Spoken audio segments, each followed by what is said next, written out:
Hello and welcome back to our continuing live stream coverage of the HIV is Not a Crime Training Academy at Indiana University. This is brought to you by the HIV Justice Network on behalf of HIV Justice Worldwide, and the conference is hosted, by the way, organized by the Positive Women's Network and the SERO Project. I haven't plugged them in a while, and I think I need to. This here is Diego Grajales. Yeah. Is that correct? Yeah, Diego Grajales. I've been working on the name as best I can. You are from an organization called CNET in Belize, is that right? Yeah, it's the collaborative network of persons living with HIV. It's the first and only organization that works with persons living with HIV in Belize. Really? That's very proud. Have you been with it since they began? Yes, I joined in a couple of years after it started, but now I've been there for about maybe 5 years now. That's terrific. Now I'm going to ask you. Volunteering to now being the executive director. Yeah. You're the executive director? Yeah. Okay, this is a very patronizing remark, but bear with me. How old are you? I am 26 years old. Yeah, I'm going to turn 27 in August. Oh, I'm sure you are. Yeah. So you will eventually. The point is that we have youth here, and you are still relatively young to be so involved in this. Relatively young. I was kidding. No, I want you to enjoy it while you can. As I understand, you have been, because we're here in Indianapolis, and I understand that you have been sampling the nightlife out there. Oh yeah, it's been super good. Like, Pride is around the corner. Too bad I won't be here for Pride, but the Pride activities have started, and everyone is out and preparing and hanging out and partying, and yeah. Okay, he's adorable. So look, you are here because of your involvement with this organization, the fact that you are living with HIV, and you have been able to get yourself not only hooked up with this agency, to be leading it now. Yeah. How does that feel, and what kind of work are you doing in Belize? Yeah, so it's super exciting, and like sometimes it feels like overwhelming, but yeah, it's a learning experience for me, and every day I come and I give it all the best I can, and yeah, it's been working so far. So what we do in Belize with CNET itself is an organization that provides services for persons living with HIV in secondary prevention, education, referrals, counseling, and other aspects of treatment. Also with HIV Justice Worldwide, we are the hub, and what we're doing is monitoring cases of criminalization across the Latin American and Caribbean region. And you're actually kind of in charge of that in Belize. He's talking about the fact that you're keeping an eye on criminalization cases throughout Latin America and the Caribbean, correct? Yes, definitely. We have also partnered with MC Consultancies, that has which is a local consulting agency in Belize, that has given us also technical support. Yeah. So. I also want to take a moment and acknowledge that today is National HIV Long-Term Survivors Awareness Day. And I say that because a lot of us old war horses around here have been celebrating and giving each other high fives all day for those of us who have been living with HIV for decades, and especially those of us who will continue to contribute to advocacy. Or as I like to say, I have HIV antibodies older than you. But you're going to give us some love today because we are here and we're sticking around. Yeah. So, this session coming up is going to focus on Mexico and the Caribbean, because they're of course very involved, and they've been and they are in the process of fighting criminalization just for homosexuality, aside from criminalization, and the work that they're doing. Yeah, so like for me, Mexico has been amazing experience. I had the privilege to be with them for their first HIV is Not a Crime meeting, where the network was just beginning to form, and the work that they have done really has set a precedent, an example in the Latin American region. And I want to make sure people are aware, when you say HIV is Not a Crime meeting, you mean there was one in Mexico just this past year, they had their first. This is not the one of the ones we've had in the U.S. This is This is in Mexico. So there they made their declaration, they mobilized civil society, they got support, and they have had a major accomplishments across, like removing the proposal law that they had in Quintana Roo, finding the law unconstitutional in Veracruz. So they have done truly remarkable work, and this is sort of like an example to follow, because in the Latin American region, a lot of countries have HIV non-specific laws, as well as they have some that have specific laws. And cases of criminalization has been occurring, but nobody has really given any focus to that type of advocacy yet. Well, when we were in that same boat 10 years ago, where people here were going to jail, but we hadn't kind of woken up to it or started to organize. But you're organizing now? Yeah, so now it's Latin America is starting, and we're here, and we're going to remove all the legal barriers that affect persons living with HIV. I love your enthusiasm, and I believe every word that you're telling me, because I know that we can do this. What kind of criminalization are you seeing there now? Like, you're monitoring the cases. Are there prosecutions? Are there incarcerations going on in Mexico and the Caribbean and Colombia? So in Mexico, there have been over 26 cases of criminalization in the states of Chihuahua, in Veracruz, and in other states. There is no specific information because it has been kept so undocumented, but through the works of civil society, they have managed to make a report through Letra S, where they define where the cases are happening. For example, in Argentina, there's 2 cases, one in Mendoza and one in Mendoza and one in Rosario, where a man was charged for transmission of HIV to his partner of 3 years. For example, in Paraguay, there was a very emblematic case where this man it was a big public scandal where this man, they were calling out in the media for the women that he had slept with to come and report him. So there was a total of 7 reports made on him, and then for intentionally transmitting HIV. And we know what a media frenzy that can become, where they're splashed all over the newspapers, and they use terrible language when they discuss these. When they discuss these stories, they talk about he intentionally transmitted HIV, and then when you read the fine print, you find out there's nothing of the kind going on. And I mean, these are all adults. I mean, it takes 2 to tango. Like we know. I mean, all of us have our own responsibility. All of us know how HIV is transmitted. All of us know how to take care of ourselves. And if we are not using condom, it shouldn't be the responsibility of the person living with HIV to protect everyone. It becomes like a very unfair. We've been through so much heartbreak here where we've gotten to know people who are incarcerated. We're writing them letters. We have a campaign through the SERO Project where holiday cards and birthday cards are being sent to people in prison so that we tell them we haven't forgotten them and we're still fighting for them. Have you been able to communicate or speak with any of the people who are that are incarcerated around there? Yeah, unfortunately, we have not been able. The closest communication that we were able to get was a recent case in the Caribbean, which was in Trinidad. And the only close communication that we got was through the civil society organization there, which is Zero Positive Network, which was looking at the case and how to best take care of the interests of this person. Which is a woman, 35 years old, that was convicted for transmitting HIV under the law of Suriname. Mm-hmm.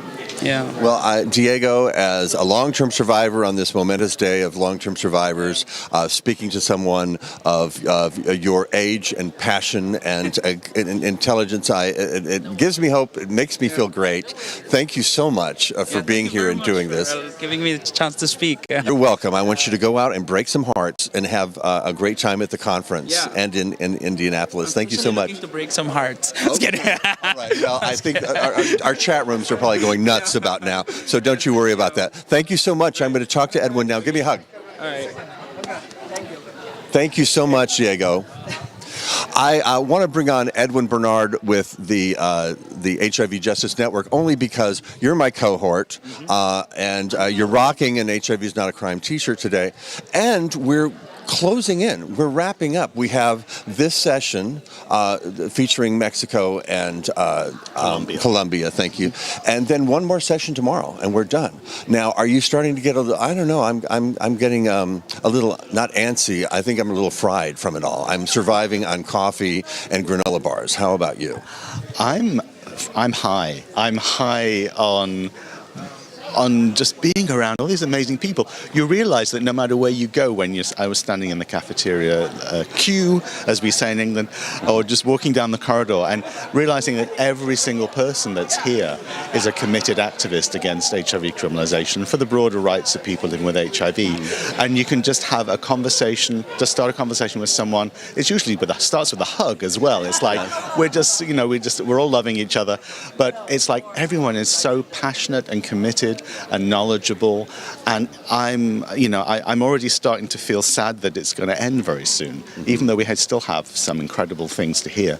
I'm so excited to hear about what our colleagues in Mexico have achieved. Yes. You know, we and the SERO Project were there for the constitutional challenge. We were there at the HIV is Not a Crime, or the Spanish is. Whatever it is, they'll say it. Yes. It was amazing to be able to support this new network of advocates in Mexico. We've been supporting Diego and his colleagues at CNET+ to build this Latin American and Caribbean network, just to see that youth and the promise and the excitement, and knowing that everything that we're doing here, so much of it can be applied elsewhere in the world, but vice versa as well, because we're going to hear from what they've done in Mexico and realize actually there's some incredible things that can be done here in the States and in other parts of the world that they've achieved in a couple of years. Well, I'm looking forward to showing some love to Mexico and Colombia, because it's terrific that we're broadening the ripples are reaching out. Not that they originated here. I'm sure that they have their own, but I know that HIV Justice Worldwide has had a lot to do with this, and I believe that you made it possible for a lot of the folks from Mexico or Colombia to come here and or to organize their own conference last year in Mexico. Yeah, and as well as the Canadians that are here. So we're funded through a grant from the Robert Carr Civil Society Network Fund, which has just been transformative in terms of what we've been able to do to build this global movement against HIV criminalization, and that started 2.5 years ago.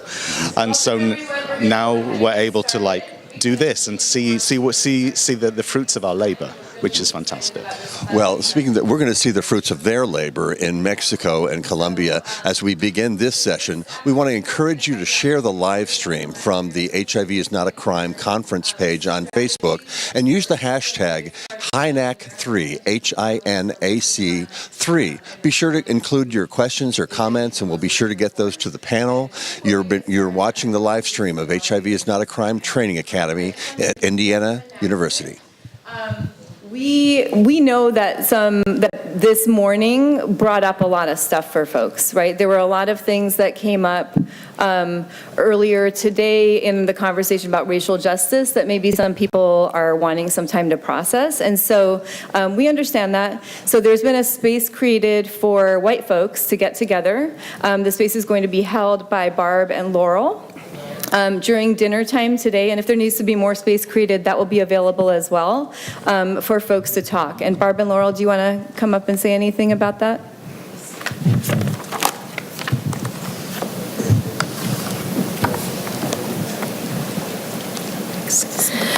Yeah, we'd like to welcome everybody to join us this evening to talk about true allyship, moving from allyship to accomplishship and even into collaboration as we dismantle the system.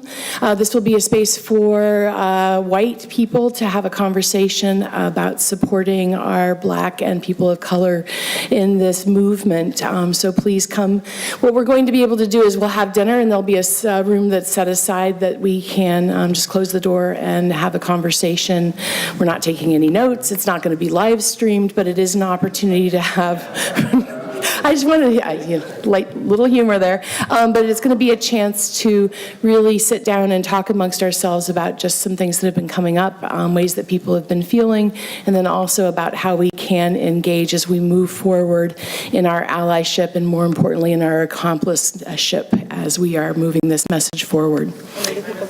So what you'll go ahead and do is just head over for dinner. Don't dally after your state meetings. It's going to start right at the beginning of dinner. You can go ahead and grab your food, and then there will be a room that's to the back that'll have a sign on it. And look for Laurel or myself, and we'll go ahead and direct you there as well. So hopefully you will join us so that we can go ahead and have some great and impactful conversation. Thank you. Thank you so much. And that work is really important. We really do need, appreciate, and want our white allies and accomplices in this struggle for racial justice. So we appreciate you all for taking the time to also go have those conversations. So with that, I'm going to go ahead and introduce our fabulous moderator for this afternoon, Gonzalo Aburto, who has been an activist for more than 3 decades. And Gonzalo is a journalist who has done lots of writing and documenting of the epidemic in the Latino community. And so, Gonzalo, please go ahead and take it away. Thank you. Gracias, Naina. Wow. Buenas tardes. My name is Gonzalo, and thank you for being here with us, especially during these long journeys that we are enjoying. But at the same time, I feel, a little sad because I don't see the room as we expected. In other plenaries were a lot of people, especially, and this is not something that creates some fuss, but this is how I feel. But thank you for being here. Thank you for giving us this space. It's very important for us to share with you what is happening in our countries.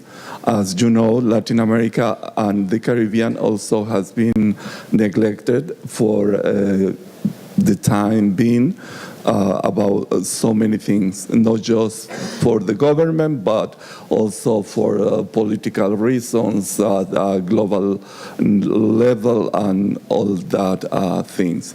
And we are here.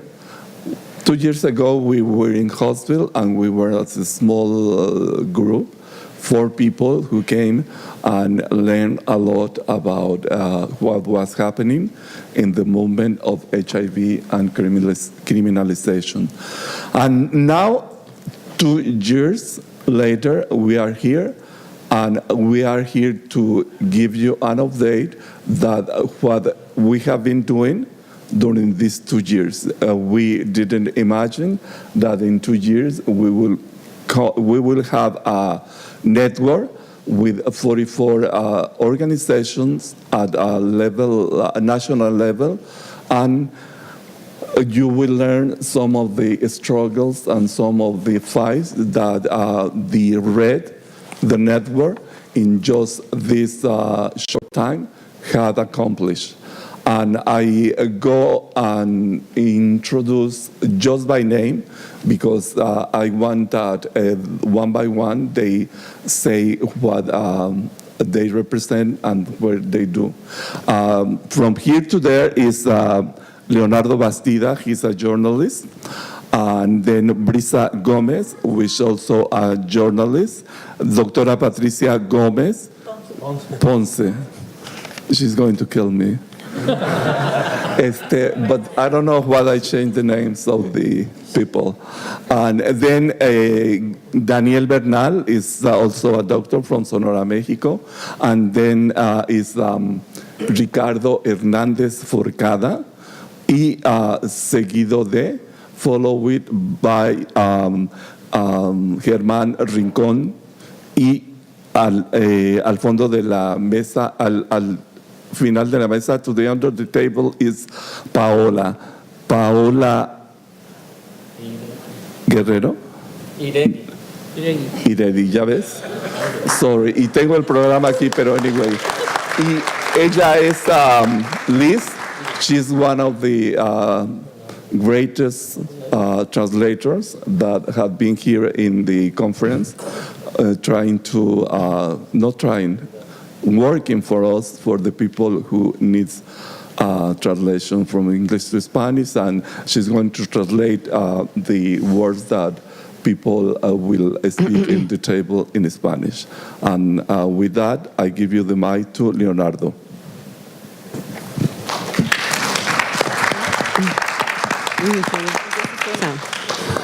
Buenas tardes a todas y a todos. Gracias por este espacio. Bueno, yo soy Patricia Ponce y soy la vocera nacional de la Red Mexicana de Organizaciones en contra de la criminalización del VIH. Y aparte de eso, pertenezco al grupo multisectorial VIH, SIDA e ITS del estado de Veracruz. Nosotros fuimos el grupo que solicitamos a la Comisión Nacional de los Derechos Humanos la acción de inconstitucionalidad. ¿La que sigue? Bueno, ahí tenemos el mapa de México. Ok, un momentito. ¿No está traduciendo? Sí, ya va traduciendo. Good afternoon to everyone, and thank you very much for this space. I am Patricia Ponce, and I'm the national spokesperson for Red Mexicana, which is the Mexican network against HIV criminalization. In addition to that, I also lead the Grupo Multisectorial, the multi-group, and we work against criminalization for people with HIV and sexually transmitted infections in Veracruz. We were also the group who brought forth the letter of inconstitutionality to the Human Rights Board in Mexico. Bien, ahí tenemos el mapa de nuestro país y estamos conformados por 32 estados. Es decir, tenemos 32 códigos estatales, penales, y 30 de ellos, de esos 32, criminalizan. Uno, el que está en gris, específicamente por SIDA, y el estado que está en verde es mi estado, que es Veracruz, que es el que la Corte invalidó, que la Suprema Corte de Justicia el 30 de abril invalidó la criminalización del VIH.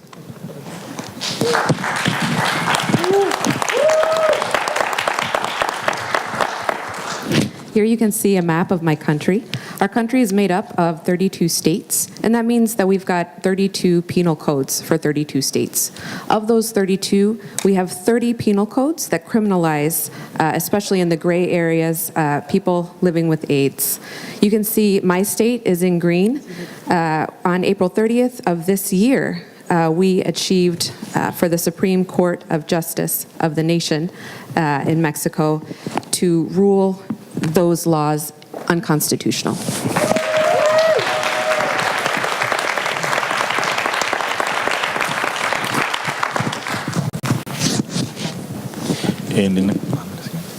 Here's the case of Coahuila, which has a very inaccurate article. It says that it would punish the person who transmits the syndrome, which is not transmissible. That's the way such deficiencies are in the laws.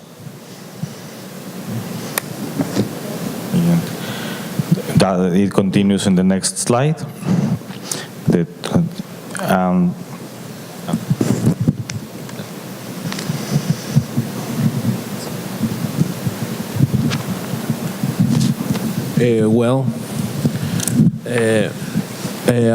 As Mexican network, we knew that we have all this criminalization law in Mexico, but we didn't know if they were or not used.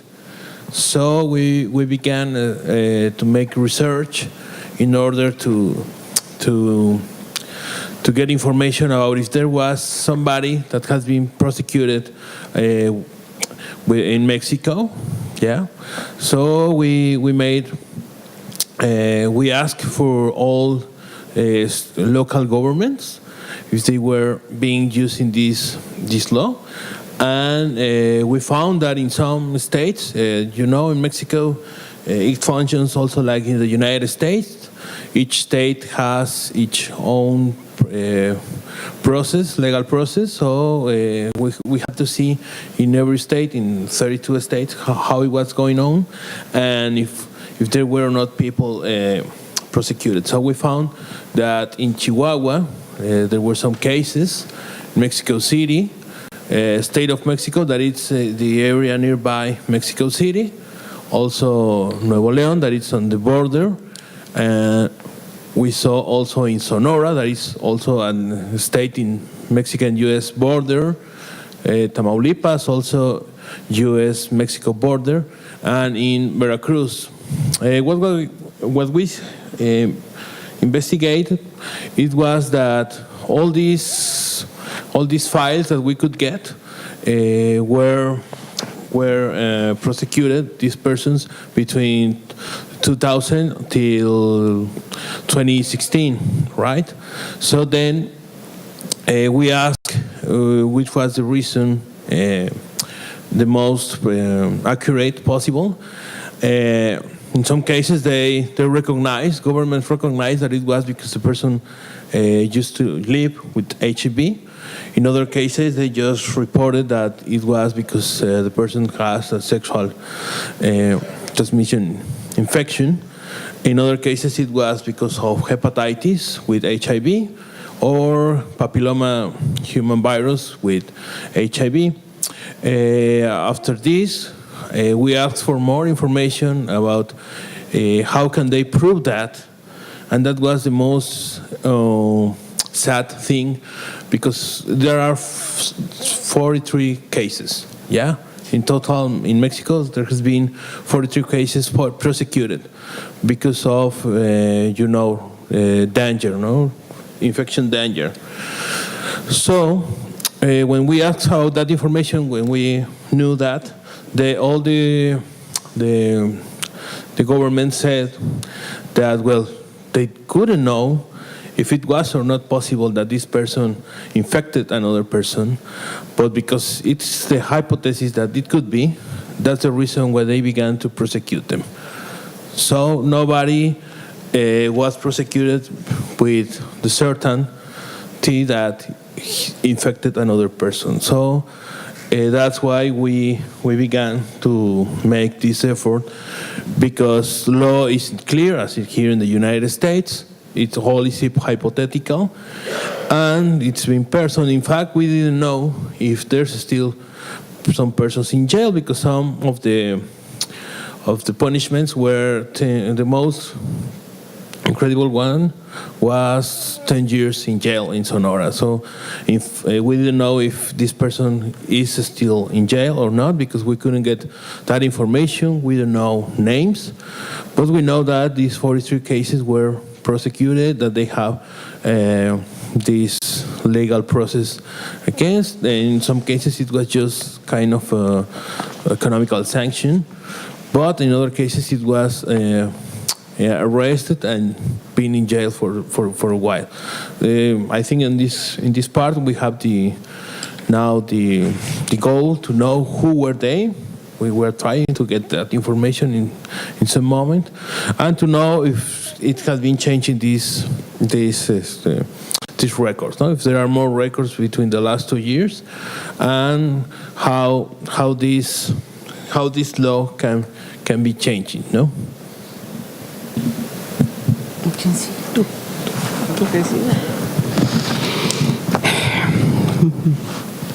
Bueno, en el año 2015, el Congreso del Estado de Veracruz decidió por unanimidad, 50 votos a favor, todos los y las diputados votaron para criminalizar el VIH.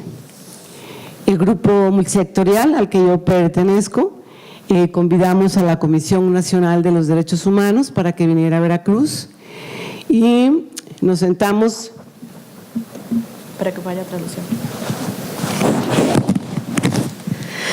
So, in 2015, in the Congress of Veracruz, there was a vote that was decided.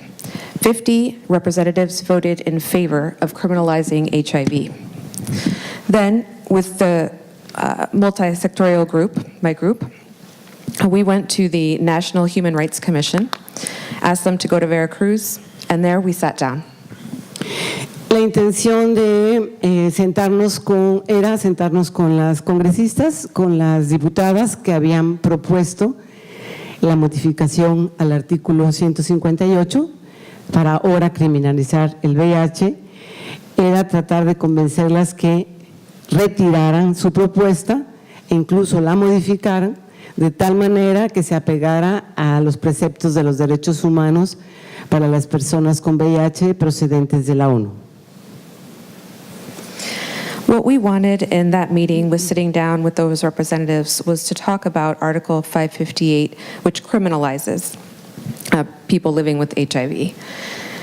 What we wanted to convince them was to repeal or modify, and we took an approach that had to do with human rights of people living with HIV, and we referred to the UN Commission of Human Rights. Las diputadas no aceptaron la propuesta ni de retiro ni de modificación, y entonces el grupo multisectorial de Veracruz decidimos hacer una recolección de firmas. Logramos convencer a 33 organizaciones de la sociedad civil del país y a cerca de 500 personas que se unieran a nuestra solicitud para pedir a la Comisión Nacional de los Derechos Humanos el recurso de inconstitucionalidad frente a la Suprema Corte de Justicia de la Nación. In the end, the representatives rejected our proposal. They did not accept modification nor repeal of that legislation. So, with my group multisectorial, we were able to round up 33 organizations in civil society. We were able to get around 500 people to sign a petition, and with that, we went to the Supreme Court of Justice of the Nation in Mexico to begin to ask for this legislation to be ruled unconstitutional. The national.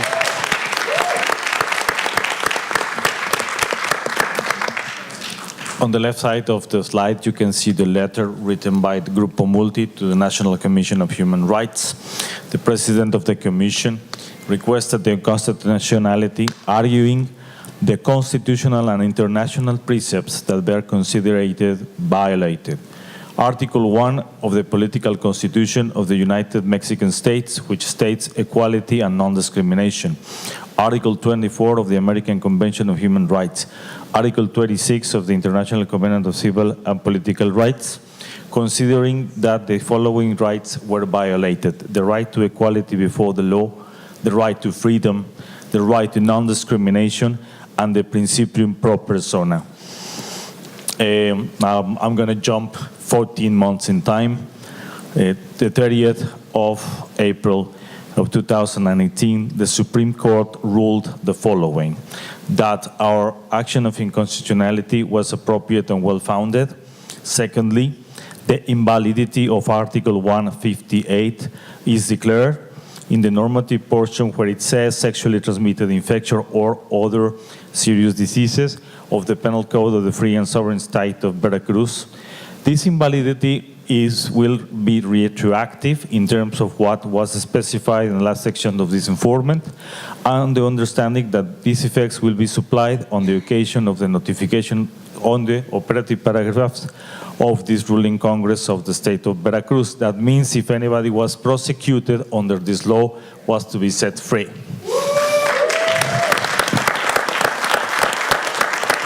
Third, it was ruled to be published on the official gazette of the Federation and the official gazette of the local state.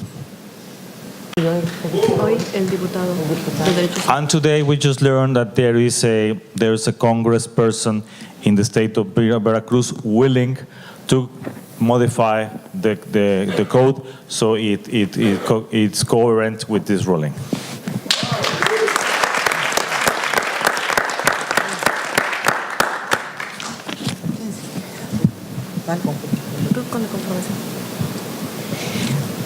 Bien, los orígenes de la red de organizaciones mexicanas en contra de la criminalización tienen sus bases aquí, en territorio norteamericano. Primero, en el año 2016, Marcos Castro volteó los ojos a Latinoamérica y invitó a un pequeño comité para venir al encuentro de Alabama, y una de las invitadas era yo, y vine por este acto de inconstitucionalidad. Sí. Well, the origins of the Mexican Network Against HIV Criminalization are based right here in North America.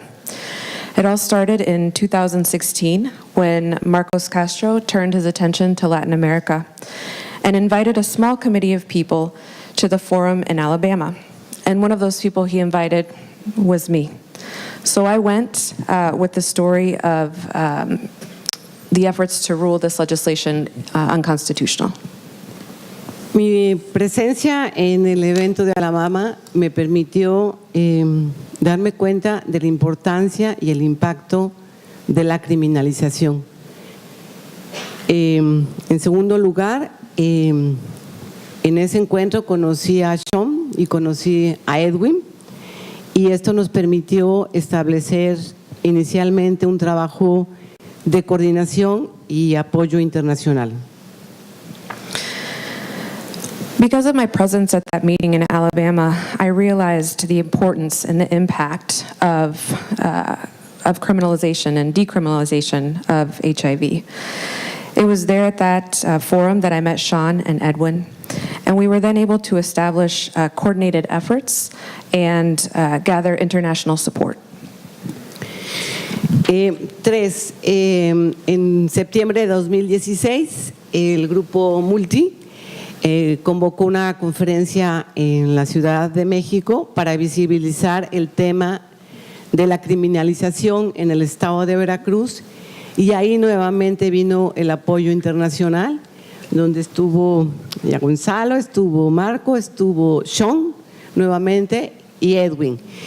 Y fue un evento muy importante porque por primera vez en México se visibiliza el tema de la criminalización, pero creo que también por primera vez en México un grupo que trabaja en el tema del VIH recibe una amicus curia por parte del apoyo internacional, y ellos fueron a acompañarnos y entregar esta carta a la Suprema Corte de Justicia de la Nación.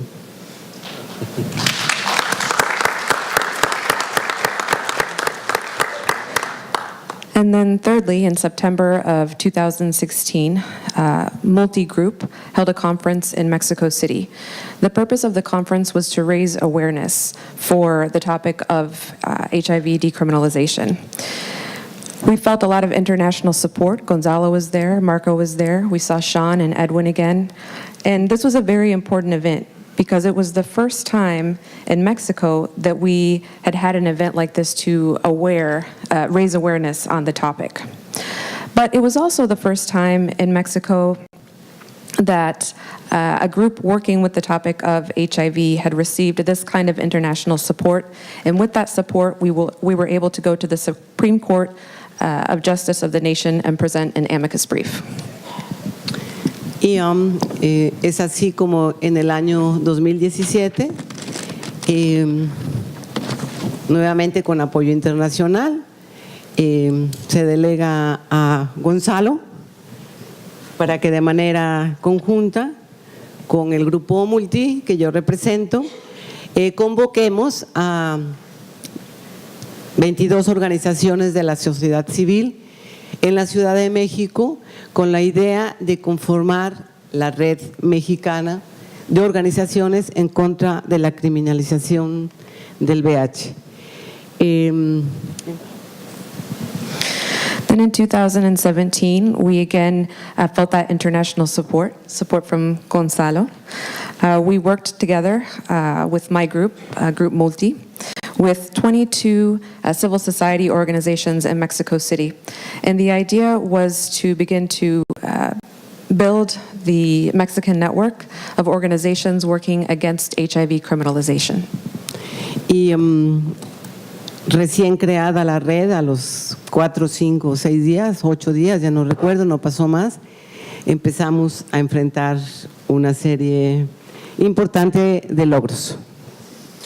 The first result of this meeting was the drafting of our declaration against the criminalization of HIV, and the first action was within a week to go down to the state of Quintana Roo, which is a border with Belize, where a congresswoman wanted to modify Article 113 of the criminal law to criminalize further the transmission of HIV. We went there and we persuaded the people in her office not to do so. Months after that, in the northern state of Chihuahua, which is borders with the United States, a local congressman proposed to reform the criminal law so judges could sentence to prison for 8 to 25 years to whoever commits a crime of rape and transmits sexually transmitted diseases, including HIV, to the victim. After the intervention of the network and the National Commission of Human Rights, the Ministry of Health of that state of Chihuahua, the proposal was modified so it wouldn't include these aspects.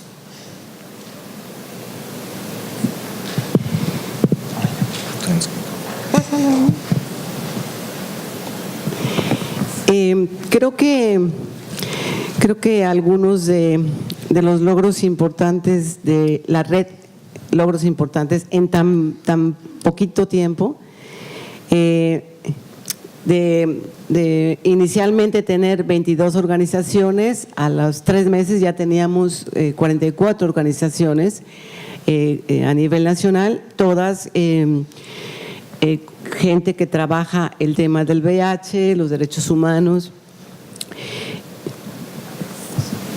I think that some of the greatest achievements of the Mexican network in such little time especially is first to have the involvement up front of 22 organizations, and then within 3 months have up to 44 organizations involved on the national level. And all of these people in these organizations are involved somehow in the work of HIV or human rights. Sí, puedes pasarle. Creo que los éxitos de la red se deben a varias cuestiones. Una, la presencia de organizaciones de diferentes estados de nuestro país. I think that there is a lot to be we owe a lot to many different elements of the network's success. First of all, the organizations in all of our different states and their work in our country. La otra es a esta combinación de trabajo que hemos venido haciendo, que por un lado hacemos trabajo de cabildeo dentro de los congresos de los estados donde se van presentando estos códigos penales que intentan criminalizar. On one hand, we've got a combination of work going on.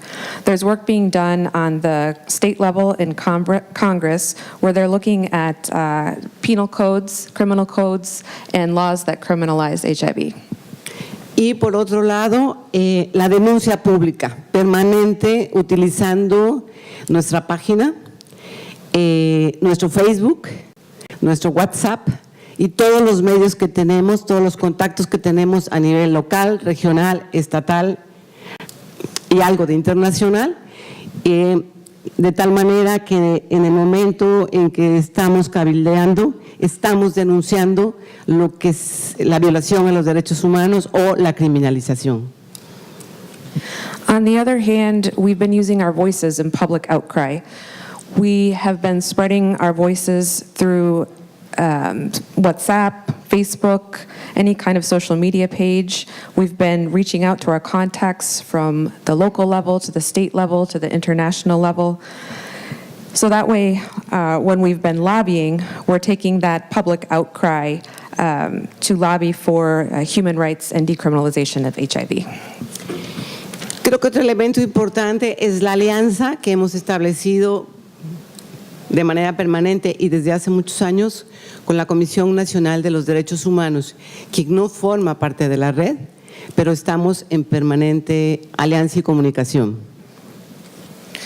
Something else that's been extremely important has been the permanent alliance that we've developed over the years with the National Commission on Human Rights.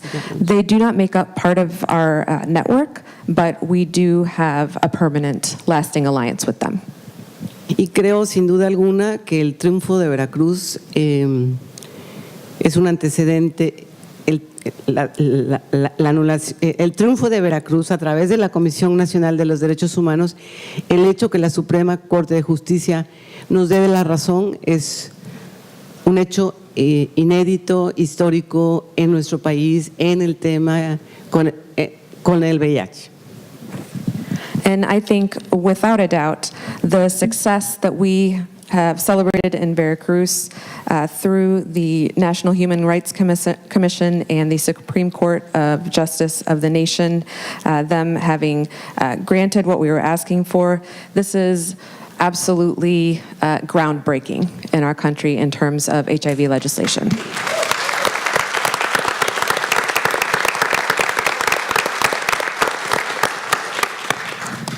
Y un pequeño video que vamos a pasar. I'm going to watch a video. Never underestimate what's possible when a group of committed HIV activists and dedicated leaders come together at a well-organized, funded meeting, providing training and tools to change bad HIV laws.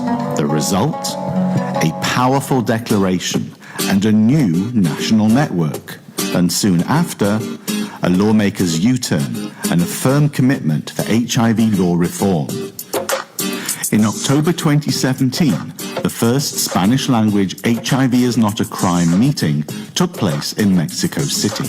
Yo creo que esta reunión es inédita en México porque por primera vez organizaciones de la sociedad civil nos sentamos a pensar, a discutir y a conocer el impacto de la criminalización en nuestro país.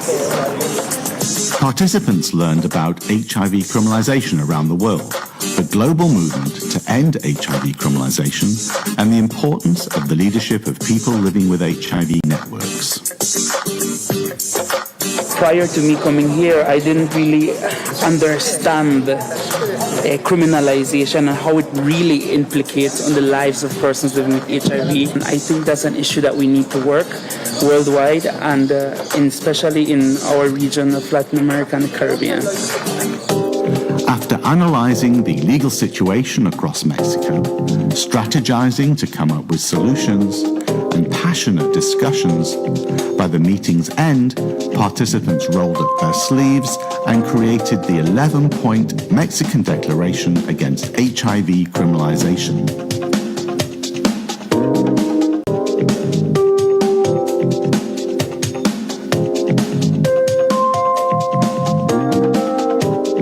Bueno, yo lo mínimo que esperaría que saliera de esta foro es que pudiésemos crear una red mexicana en contra de la criminalización, que trabajáramos de manera coordinada en todo el país. And they wasted no time getting their message out.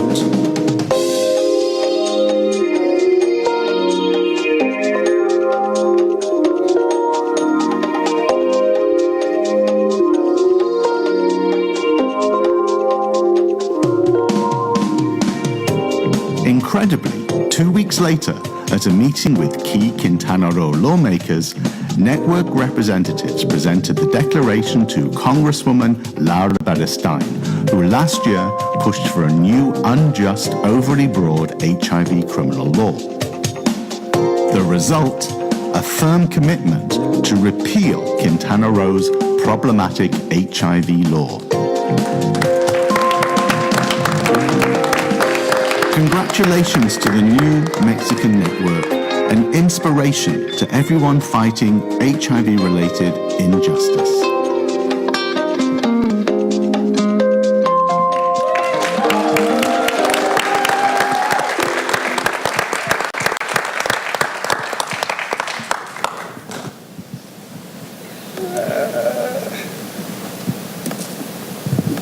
Thank you. And what successes we were having. You want the blueprint, right? Yeah. I don't have the blueprint. I have it. Okay. What's the next slide? Thank God it wasn't something else. Ok. Hola.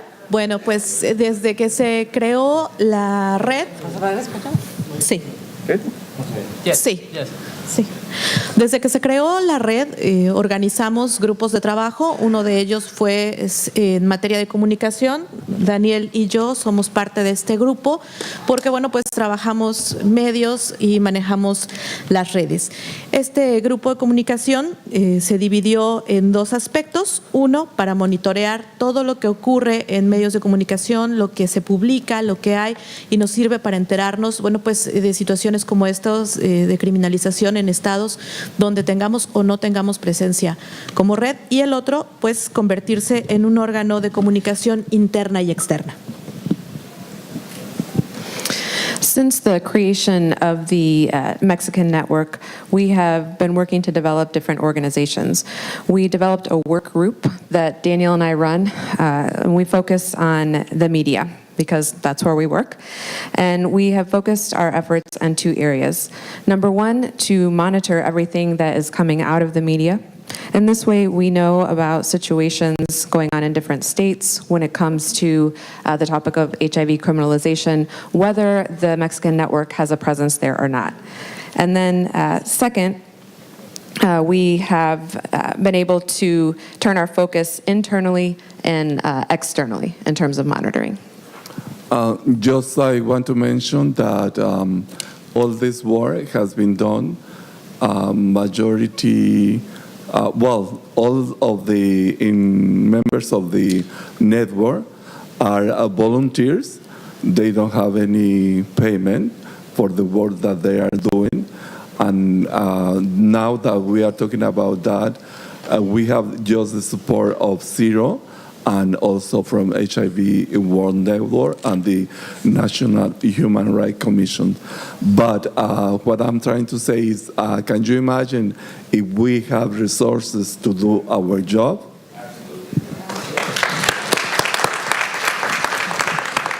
Ok, entonces, en este trabajo de comisiones nosotros fuimos encontrando, pues en este monitoreo descubrimos varias cosas. Primero, bueno, pues que hay un profundo desconocimiento en los medios de comunicación, tanto en periodistas como en locutores y conductores de radio y televisión, obviamente en editores, en toda la gente que trabaja en medios, y esto abona a cuestiones como discriminación, estigmatización, y pues es tierra fértil para que haya legisladores que crean que criminalizar el VIH pues es la solución al problema de salud.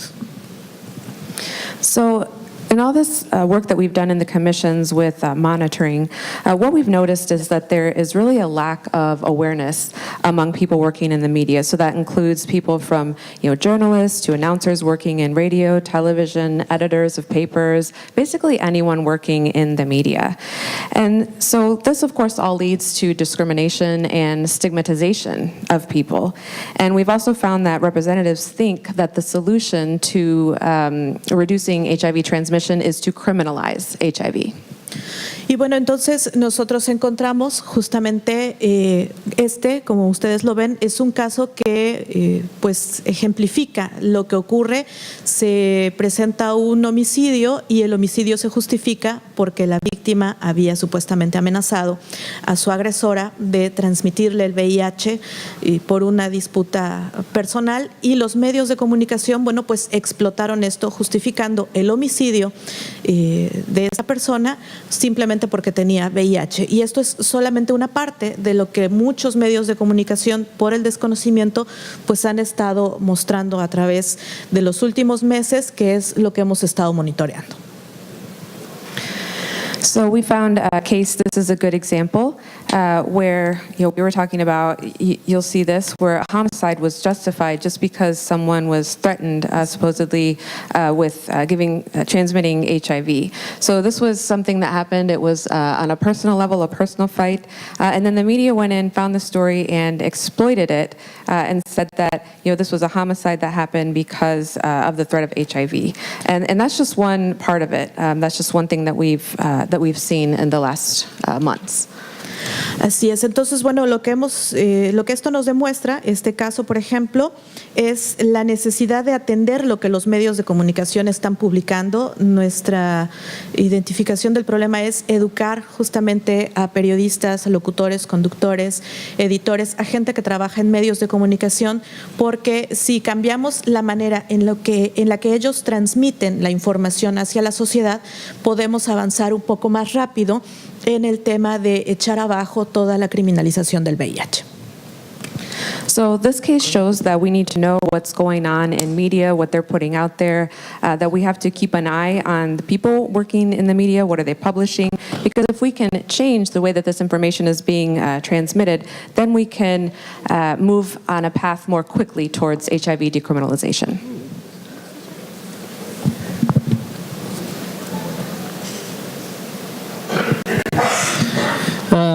Hello, how are you? Good. I'm so excited being here with you. Well, I'm the responsible of social media, just only that. So we have the responsibility to connecting people as a Mexican network across or using some internet tools like WhatsApp, Facebook groups, and I have the responsibility of creation of the website. So this website has a multi-language platform for as a tool for more people have access to the information we have created and published across the website. We have a space where people can fill a form to join us and be part of Mexican network. So when we use the multi-language platform, more people have access to our information. So if you want, you can find us in the Facebook and go to our website and please share our website. And this is the Facebook group, HIV is not a crime, Mexico. So you can please share and give us a like. And we have some actions with the media. So, when we find some news that criminalize the people with HIV, we have to share with the group, and we have to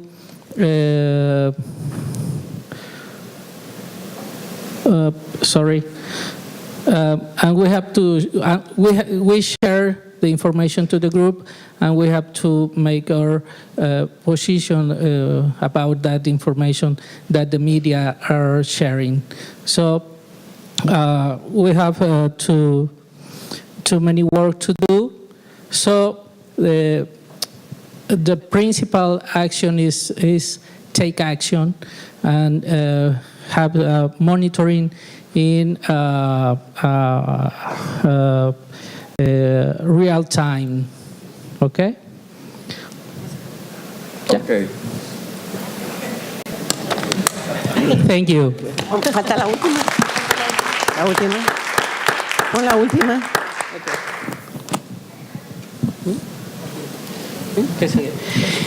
Bien, con esto cerramos un poco ya. ¿Qué sigue? ¿Qué continúa para la red mexicana de organizaciones en contra de la criminalización del VIH? Por lo pronto tenemos tres acciones inmediatas, no muy fáciles. So what's next? Where do we go from here with the network? Well, we've got organizations working. Currently, we've got 3 immediate actions, and they're not going to be easy. Uno, que es fortalecer nuestra red a través del vínculo, contacto, trabajo de coordinación con otros y otras actores. First of all, we want to strengthen the network. And we want to do that through coordinating our efforts, outreach, and just reaching out to our contacts. Dos, tenemos que diseñar un plan de acción para trabajar en cada estado esos códigos y leyes que siguen criminalizando específicamente al VIH o al SIDA o en general a las enfermedades de transmisión sexual, priorizando en aquellos que ya tenemos bien ubicados. Second, we need an action plan. We need to get to work in each state on that level and look at laws, criminalization laws, and especially those that target HIV, AIDS, and the transmission. Y finalmente, lograr un monitoreo digital en tiempo real y, ¿por qué no?, promover la discusión del tema con otros países de Latinoamérica. Ambiciosos, sí, creo que lo podemos, no obstante, creo que lo podemos lograr. Gracias. And then finally, we're working towards a digital real-time monitoring of what's going on so that we can start the conversation on a national level among different countries in Latin America surrounding HIV criminalization. Is it ambitious? Yes, but we can do it.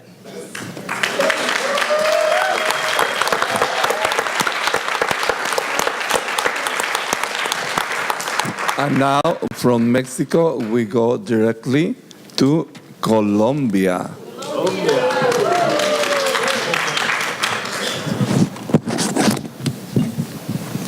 Okay.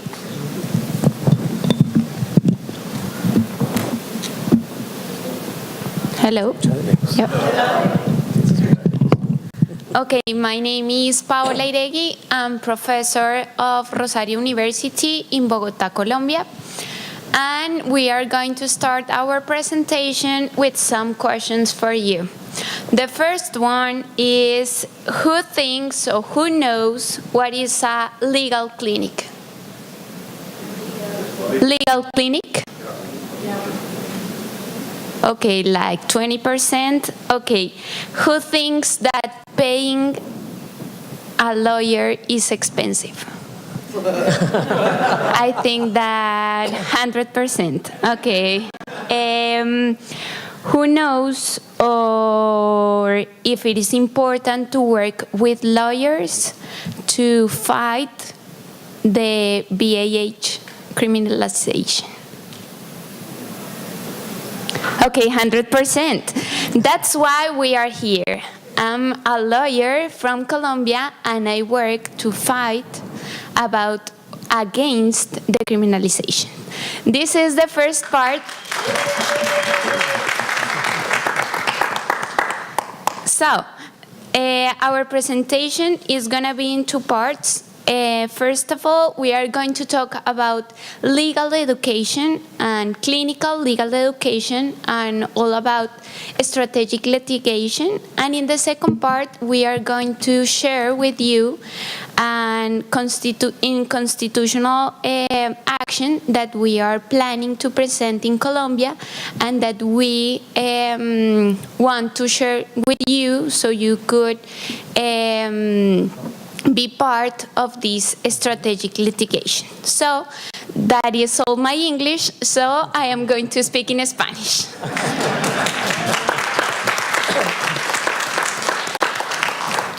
Como les decía, soy del Grupo de Acciones Públicas de la Universidad del Rosario y trabajamos en defensa de los derechos humanos a través de casos de la vida real. Uno de esos casos que llevamos es el caso en contra de la penalización del VIH. Like I was saying, I work at the University Rosario, and my area of work is human rights defense. We work with real-life cases, and one of the cases we're working with right now is to fight HIV criminalization. El objetivo principal del grupo en general, no solamente con este caso de VIH, es promover la responsabilidad social de los abogados y al mismo tiempo que ellos sean defensores de derechos humanos. Por eso trabajamos con un grupo de estudiantes que están en el último año de Derecho con la finalidad de que cuando se gradúen sean defensores de derechos humanos y que sean defensores de grupos de especial protección. One of the main points of our group and one of our ideas in general for our work is the social responsibility that attorneys have in terms of defending human rights. So one piece of our work involves working with students in their last year of law school so that when they graduate, they will be defenders not only of human rights, but defenders of people with special protected status.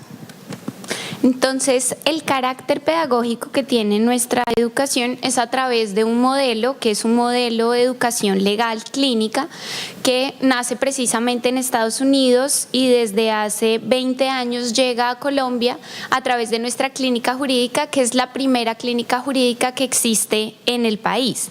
Este modelo busca desarrollar en los estudiantes a través de casos reales, como les venía diciendo, la práctica del derecho, pero con un sentido de responsabilidad, llevando a los estudiantes a que conozcan comunidades que merecen su trabajo y su protección sin necesidad de que haya un cobro jurídico.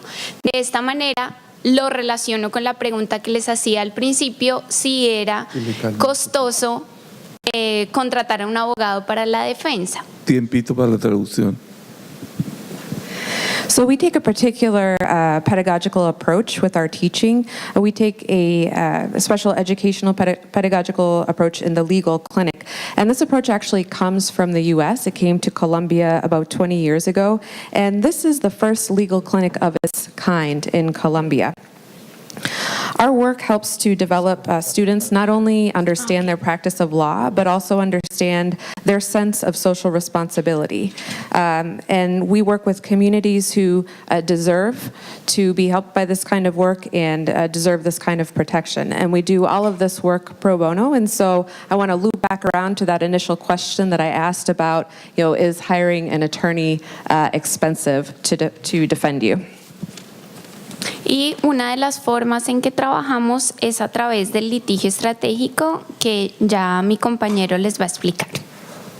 One of the ways that we work is through strategic litigation, and my colleague here is going to explain that to you. Hola, mi nombre es Germán Humberto Rincón Perfetti, yo soy abogado, trabajo con derechos humanos y litigio estratégico a nivel de mi país Colombia, a nivel del Sistema Interamericano de Derechos Humanos y a nivel del Sistema Mundial de Derechos Humanos. Hello, my name is Germán Humberto Rincón Perfetti, and I am an attorney. I work in human rights, and I work with strategic litigation in my country of Colombia, and then on the worldwide level with the international human rights. Inicialmente quiero contarles un caso de la vida real que ocurrió en este país. Las personas negras no podían sentarse en los lugares de las personas blancas. Y para eso fue necesario decir, por favor, necesitamos a un negro para iniciar un caso. The first thing I want to tell you is about a real life case in which black people were not allowed to sit in areas with white people. And so we were looking to work with a black person to begin this case. Este hombre que fue seleccionado para entrevistas tenía que tener una buena forma de hablar, tenía que no tener antecedentes penales, y cuando lo encontraron le dijeron su misión es ir a la taquilla de los blancos, comprar un tiquete y sentarse en el tren. The man that they were searching for had to be interviewed, and this person had to be well-spoken. They were looking for someone without a criminal record, and the mission of this person was to go to the ticket window for the white people, buy a ticket, and go sit down in the area of the train that was reserved for white people. Y habían pagado a un policía para que lo llevara a la cárcel. Cuando llegó a la cárcel, empezó el caso jurídicamente. A police officer was paid to take him to jail, and when he arrived at the jail, that's when the legal process began for the case. Todos los argumentos legales excelentes ante el juez primero que condena, luego el caso va en apelación a una corte mediana y finalmente el caso llega a la Corte Suprema de los Estados Unidos, quien declara que es discriminatorio que las personas negras no puedan sentarse en el sitio de las personas blancas. The case went to court. There were some excellent legal arguments made before the judge. The case then went to the Court of Appeals. It went to the Supreme Court. And then they ruled there that it was discriminatory to say that a black person cannot sit in an area with white people.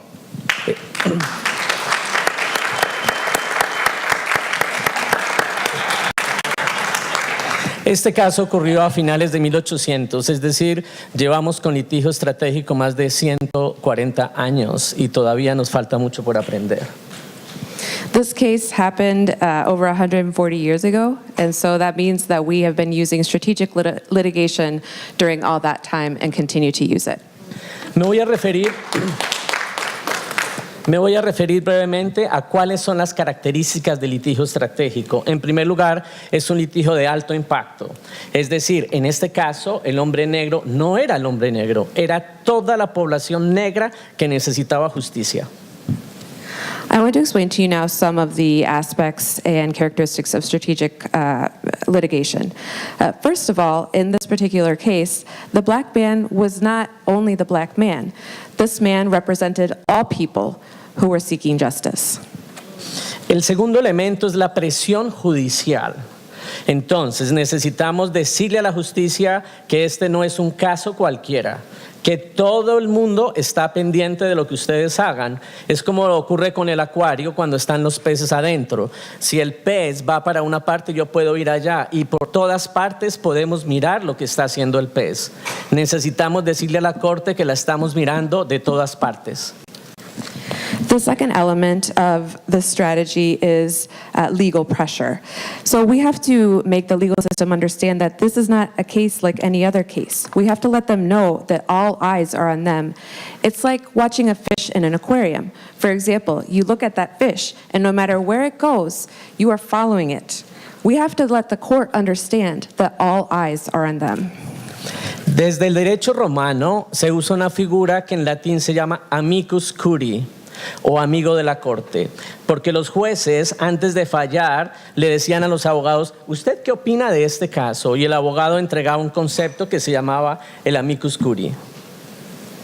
Since the times of Roman law, we've seen the use of the amicus brief. This comes from the times when the judges would rule, but first ask the attorneys, well, what do you think of this? And from there comes the amicus brief. Para los casos de litigio estratégico se utiliza esta figura a nivel mundial. porque el litigio estratégico ha garantizado derechos a las mujeres y a las comunidades más históricamente discriminadas en el mundo entero. Entonces yo lo que hago es que hablo con mis amigos de acá, de mi país, y les digo, por favor, envíen un amicus curiae para presionar al juez.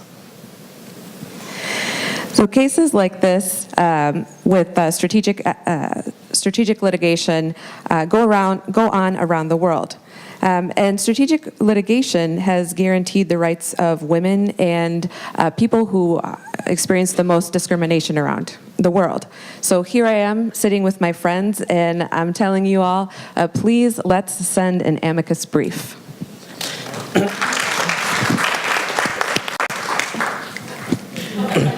Pero no solamente las organizaciones locales. Yo llamo a la barra de abogados de Nueva York, yo llamo a Amnistía Internacional, yo llamo a organizaciones en Europa y les digo, por favor, envíen ustedes también escritos de lo que opinan para presionar a la Corte.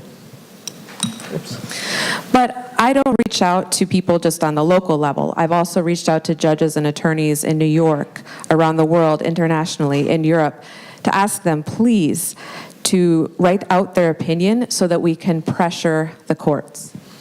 El tercer elemento es la publicidad. Estos casos no pueden quedar encerrados en un escritorio de la justicia. Necesitamos que todo el mundo sepa qué está pasando en la corte. Y por esa razón, el manejo de medios de comunicación es súper vital.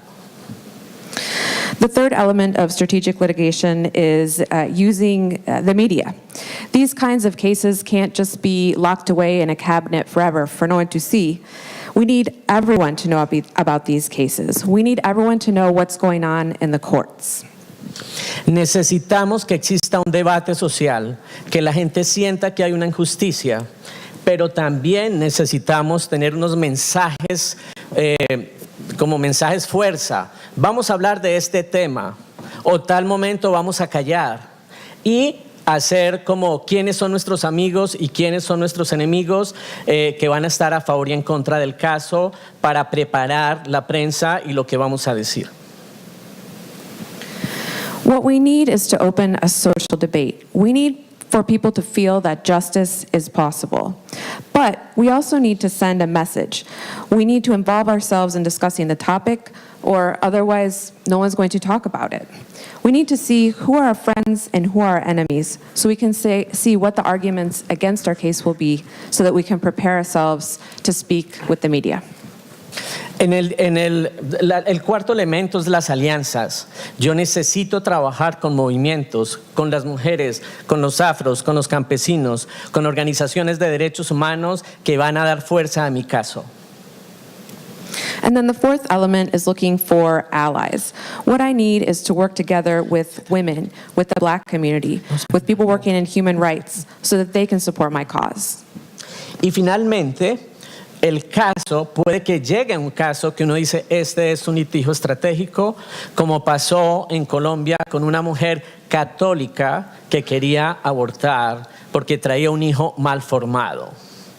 Cuando la mujer llegó a mi oficina, le dije, es un buen caso, lo siento por usted, pero tiene un problema, pero es un buen caso. ¿Usted quiere medios de comunicación? Y me dije, sí. Apenas ella me dijo eso, dice, este es un caso bandera, este es un caso importante, este es un litigio estratégico de una mujer católica que quiere abortar y que tenemos que ir a los tribunales. And then finally, in strategic litigation, the perfect example is a case that I saw in Colombia of a Catholic woman who wanted to have an abortion because her fetus was malformed. She came to me and I said, well, I'm very sorry that you are in this situation, but I asked if she had access to the media. She said yes, and I said, this is the perfect example of what we could make or convert into a flagship case. It's a Catholic woman who wants an abortion. This is a perfect case for strategic litigation. Pero otros casos hay que hacer un montaje, como cuando uno va al teatro. Yo voy a ver una obra de teatro y tengo un título, pero yo no sé qué va a pasar. El litigio estratégico es una planificación de teatro, donde todo está perfectamente montado. Todos los actores saben cuándo salen y cuándo entran. El que no sabe qué va a pasar es el juez. But in these cases, we have to think about it like a certain kind of theater. For example, I go to the theater for an hour, I know what the name of the show is, but who knows what's going to happen? With strategic litigation, there's a delicately put together plan, just like in theater. It has to be perfectly played out. All of the actors have to know their parts, what they're going to do. The only one who doesn't know what's going to happen is the judge.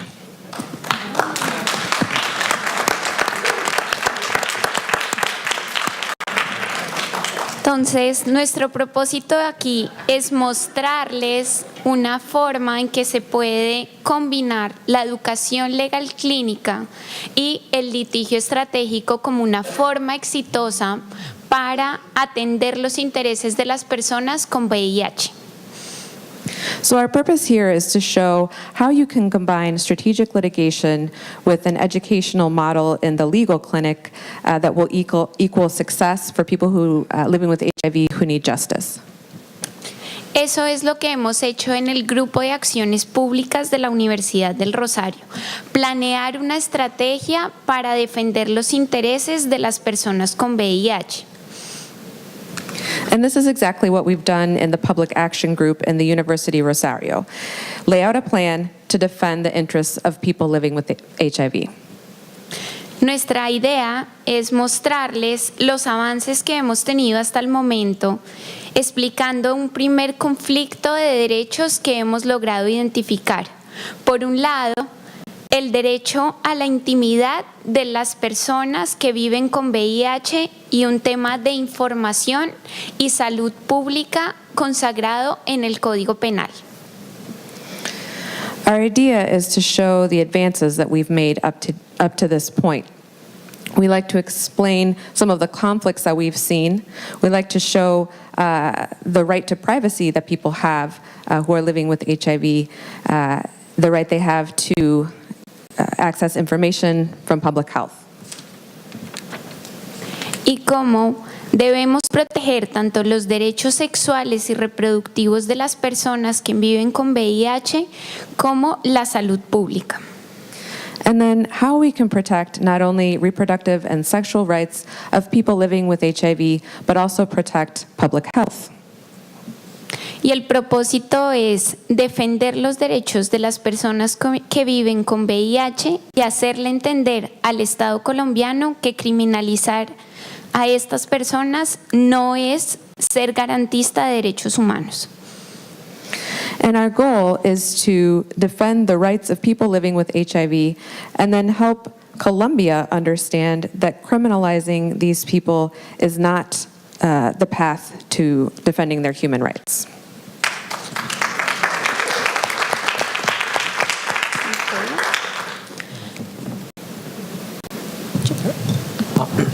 Bueno, en Colombia también el Código Penal nuestro trae la criminalización, aclarando que en Colombia la ley penal es una para todo el país, no como aquí o en México, que es inentendible jurídicamente lo que pasa en las cortes. In Colombia, I'd like to point out that we have one and only penal code, criminal code. It's not like, and it applies to the entire country of Colombia. It's not like here in this country or in Mexico where there's just this huge mess of criminal codes and it's just, you cannot understand what's going on in the courts. Voy a leer expresamente lo que dice la ley para que ustedes puedan analizar lo absurdo. Go ahead. I'm going to read the law so you can see for yourselves just how absurd it is.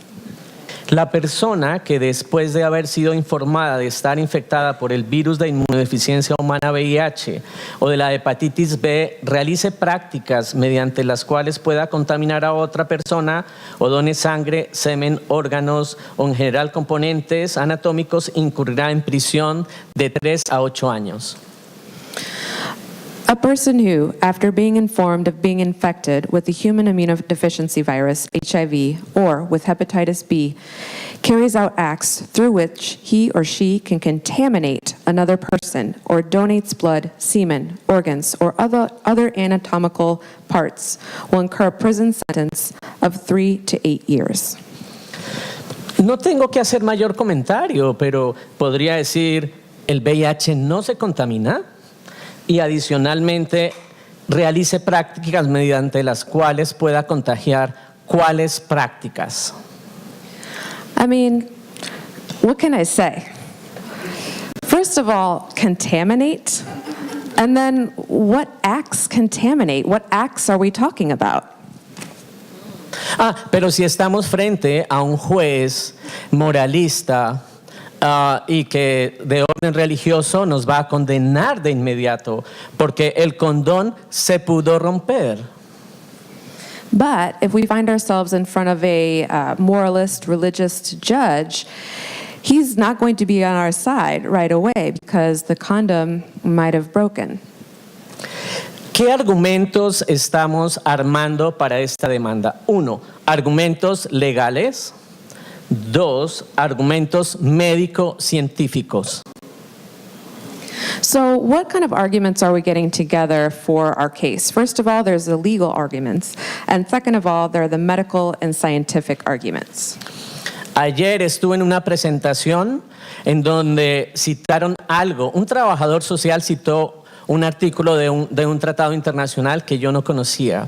El artículo 15 del Pacto Internacional de Derechos Económicos, Sociales y Culturales, que dice el derecho de las personas a recibir los avances de la ciencia. Esto es muy importante.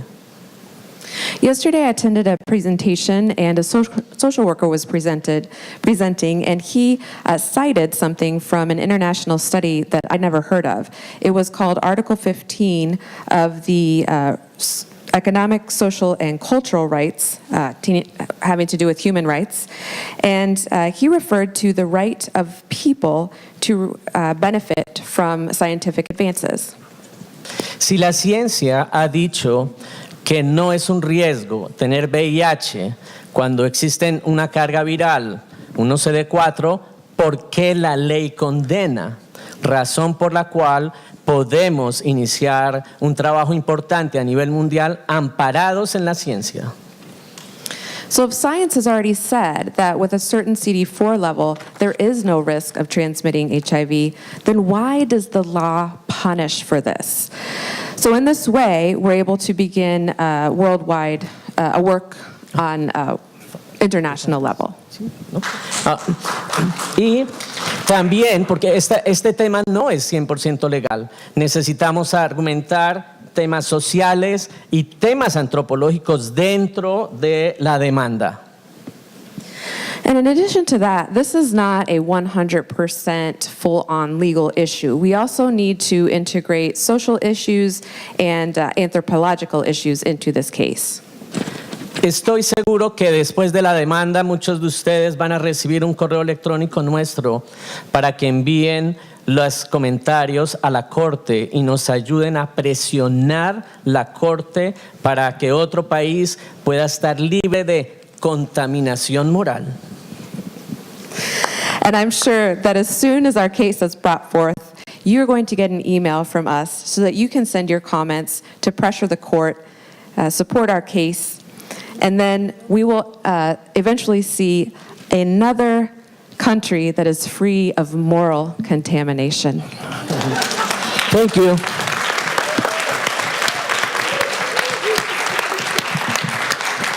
Entonces, la invitación tiene doble vía. En un primer momento, invitarlos a que identifiquen en sus estados clínicas jurídicas que hagan litigio estratégico. So our education and part of our purpose here is twofold. First, we want to invite you to look into what your states are doing with legal clinics that are using strategic litigation. Y utilizar esas clínicas jurídicas para hacer alianzas estratégicas para ir en contra de la criminalización del VIH. And we'll encourage you to work together with those clinics, seek them out as allies, strategic allies, to work against HIV criminalization. Y ya puntualmente en la acción en Colombia, la invitación es que una vez tengamos la demanda, ustedes puedan participar con la experiencia que tienen en sus estados para poder eliminar este tipo penal de nuestro Código colombiano.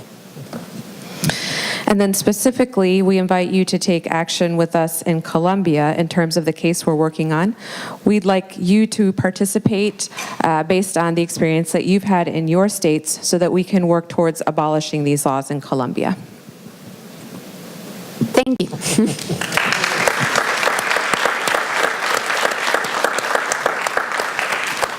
Gracias, Paola, y thank you for every one of you guys. And now is the most important part of the presentation. We want to hear from you guys. We want to hear from you girls and everyone that have a question and comment. Just raise your hand and we can start taking comments. And I guess, thank you, dear. Gracias a todos. Gracias. I have a question about the very first slide. At the bottom, it said HIV untypified for the states of Mexico.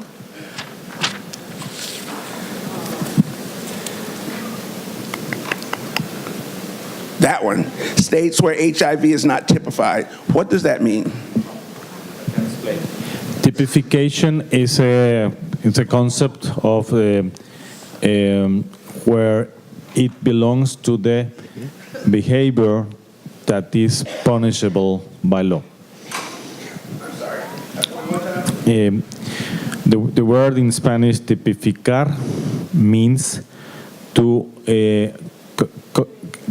define the behavior that is punishable by law. So it means in all those states, which are 30 out of 32, there exist laws that include the transmission of HIV or the transmission of transmissible diseases as punishable behavior.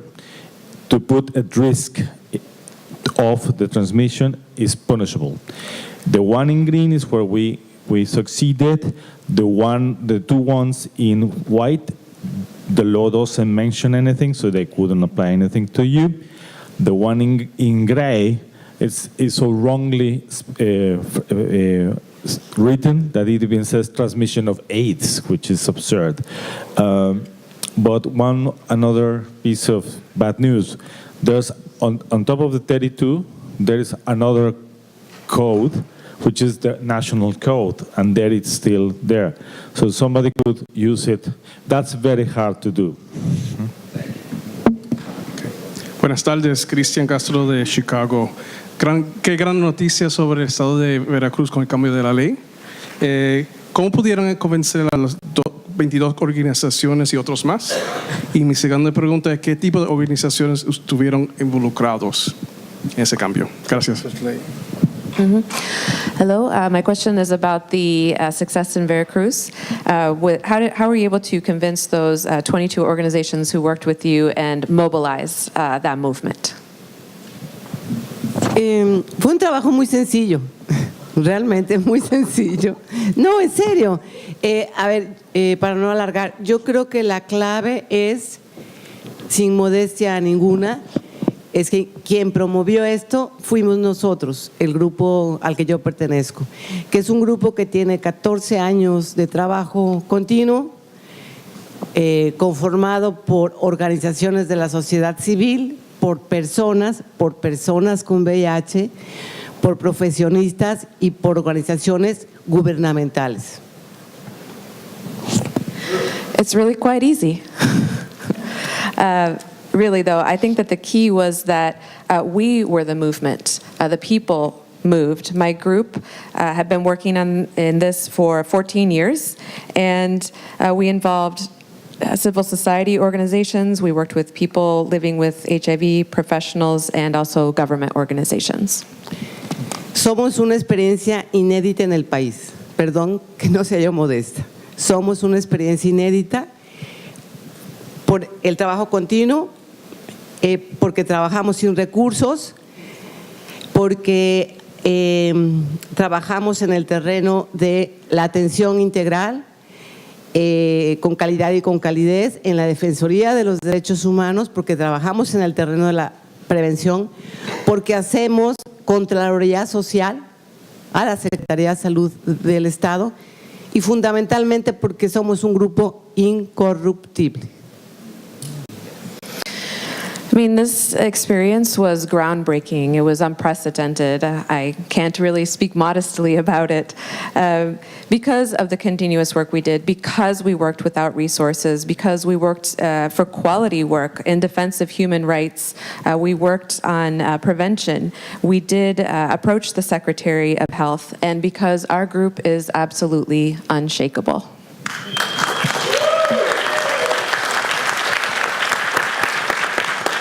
Finalmente, por esas características de las y los que conformamos este grupo, tenemos la autoridad moral en el terreno nacional para convocar a un foro como la Constitución de la Red o para convocar organizaciones y personas, porque saben que lo que vamos a hacer es defender derechos humanos y no hay dinero de por medio.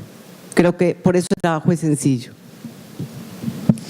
And really, it's a group that worked on a national level, bringing together supportive networks and people, because really what we're doing and what we know we're doing is defending human rights, and there aren't any resources for that, and in that way, it's a simple task.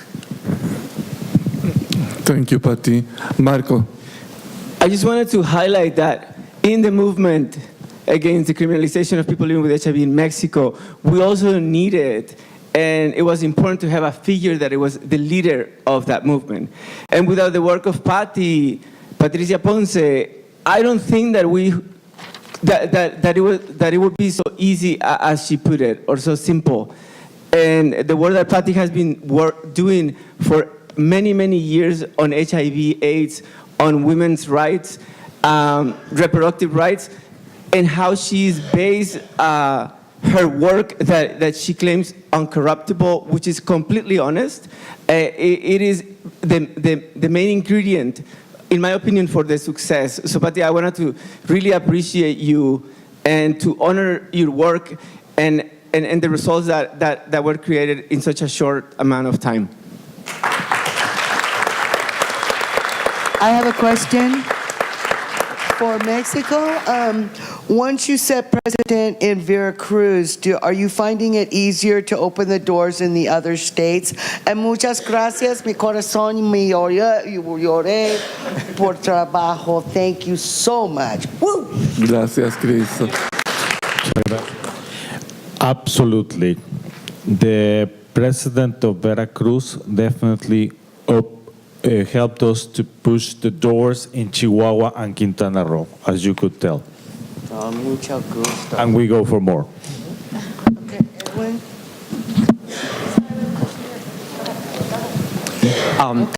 Thank you for your wonderful presentation about Mexico and Colombia. But I'm wondering about the status of criminalization laws in the rest of Latin America. Do you know anything about that? We are starting to do our job, but also there is here Diego Grajales. He can talk about that a little bit more. But yes, we have connections with Brazil. We have connections with Argentina, Ecuador, Colombia, and Paraguay.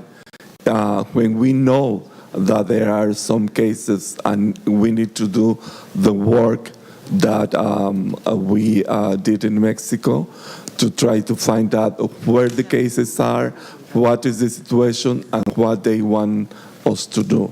But yes, there's people that are willing to work in this in Latin America. Yeah, I just want to add to that. So let me just stand up. I'm Diego. We're working from my organization. We're doing the monitoring of criminalization in the Latin American region. In the context of Latin America, almost all countries have HIV laws that criminalize HIV or non-specific, and some have specific laws. I can't take it right out.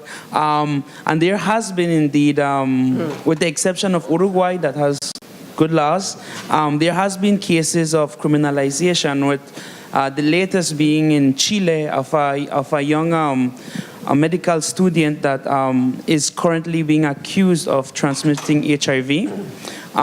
There hasn't been any decision made, but there is definitely a push for criminalization there. And yeah, in Honduras also there has been cases of a transgender woman that she was accused by her neighbors for infecting them with HIV and tuberculosis. So right now we are currently working on a report that hopefully we should have it soon by the end of this month, so we can all have a view on Latin America and the Caribbean. Yeah, it's through the support of GMP Plus and HIV Justice Worldwide. Yeah. Gracias, Diego. Edwin. Y acá también Ariel. I would like to congratulate each and every one of you. I'm sitting among some of my colleagues, Pati, todo el grupo. I'm sitting among some of my colleagues and I hear them say that they're very impressed of everything that you have been able to do in such short period of time. If we're being honest, the judicial system in Mexico is not an easy thing to deal with. And what you have been able to do in 2 years from having been in the United States to the first conference and move on, I mean, you were running. As soon as you landed, I guess you started to work and have been able to achieve all these things. Is pretty incredible because we see what's being done here in Indiana, and you have been able to hear what's going on throughout the United States, and it's not easy. You know, we have to battle with narrow-mindedness, you know, and a lot of people will say that Latin America, we have different ways of doing things and different ways of thinking, and we're conservative, et cetera, but yet you were able to achieve monumental changes. As it was done in Veracruz. Congratulations. Colombia, excelente trabajo.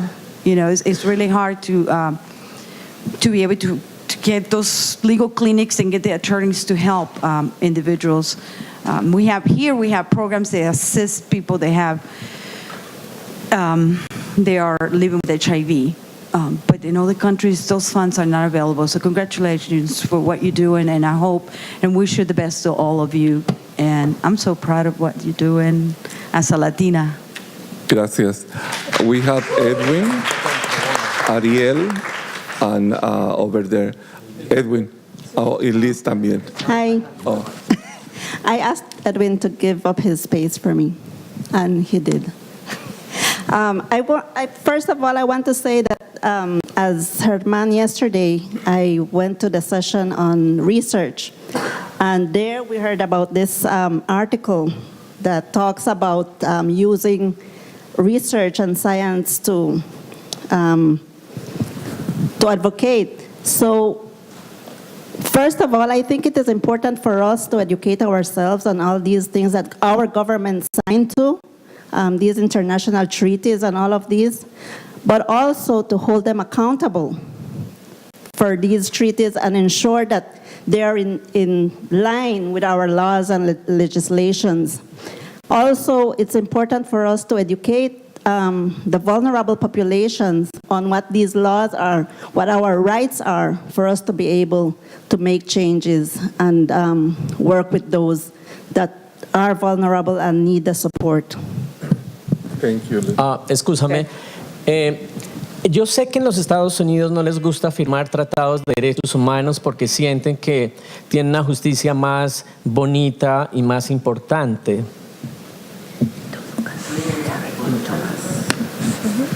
Well, I know in the U.S. they don't like to sign human rights treaties because it offers a justice that is nicer or more important.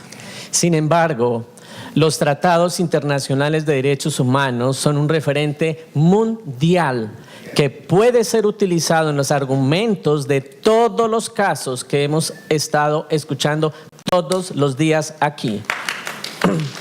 However, these human rights treaties are made on an international human rights treaties have effect on a worldwide level, and they can be used in arguments in every single one of the cases that we've been seeing throughout the forum. Recuerden artículo 15 del Pacto Internacional de Derechos Económicos, Sociales y Culturales, que dice que las personas tienen derecho a gozar de los beneficios de la ciencia.